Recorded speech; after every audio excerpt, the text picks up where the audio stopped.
மாதா தொலைக்காட்சி நேயர்களுக்கு வணக்கம். இந்த நற்செய்தி பகுதி வாழ்வு தரும் உணவு பற்றி பேசுகிறது. நேற்றைய நாளுடைய தொடர்ச்சியாக இந்த நற்செய்தி பகுதி அமைந்திருக்கிறது.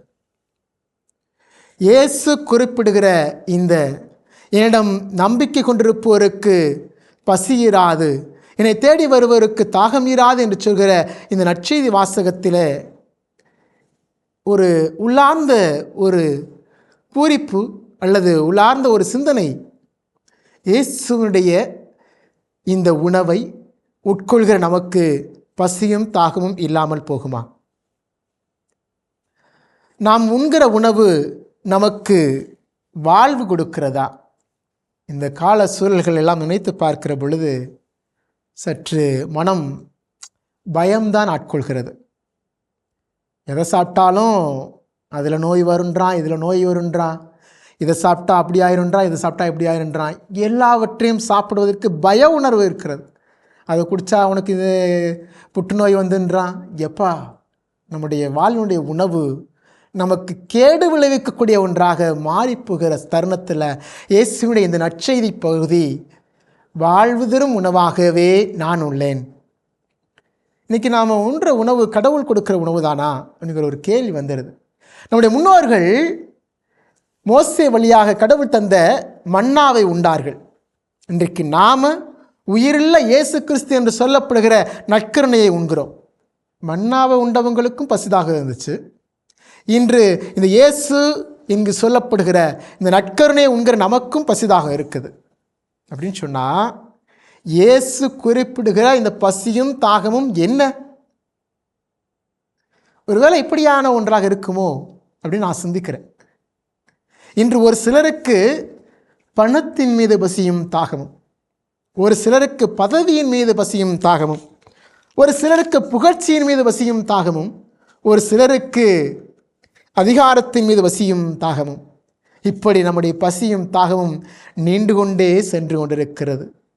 சற்று யோசித்து தான் பாருங்களேன், உங்களுடைய பசியும் தாகமும் என்ன? வாழ்வதரும் உணவு நானே, என வருபவருக்கு பசியே இராது, என நம்பிக்கை கொள்பவருக்கு தாகமே இராது. இந்த இயேசுவின் மீது நம்பிக்கை கொண்டு இந்த இயேசுவை நற்கருணையாக உட்கொள்கிற நமக்கு இந்த பசி தாகம் அடங்கி போய்விடுமா? இல்லாமல் போய்விடுமா?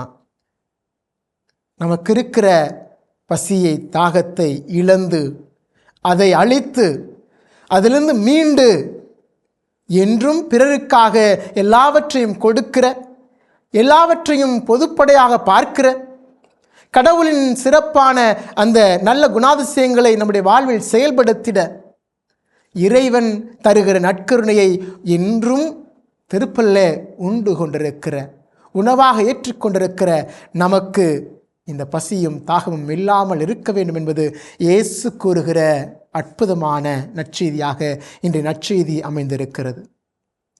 ஆகவே இயேசுனுடைய உடலை, அவருடைய இரத்தத்தை உட்கொள்கிற நாம் ஒவ்வொருவரும் இறைவன் விரும்பியவாறு செயல்பட அழைக்கப்பெற்றிருக்கிறோம். இந்த இறைவன் குறிப்பிடுகிற வாழ்வை நாமும் வாழ்வதற்கு இறைவன் நம்மை நிலைப்படுத்தி இருக்கிறார். இயேசு சொன்ன இந்த கடவுள் நிலைப்பாடு அது மன்னாவாக இருக்கலாம், அல்லது இன்றைக்கி நாம் உண்கிற நற்கருணையாக கூட இருக்கலாம். அதை உண்ணுகிற நமக்கு இறைவன் கொண்ட மனநிலை ஏற்பட வேண்டும். இயேசு செய்த செயல்களுடைய வழியில் நாமும் செயல்பட வேண்டும். அப்படி அந்த மனநிலையிலும் செயலும் நாம் முழு மூச்சாக வாழ்கிற பொழுது நிச்சயமாக இந்த உணவு, இந்த இயேசு நம்முடைய நம்பிக்கை நமக்கு பசியும் தாகத்தையும் என்றுமே தராத ஒன்றாக இருக்கும்.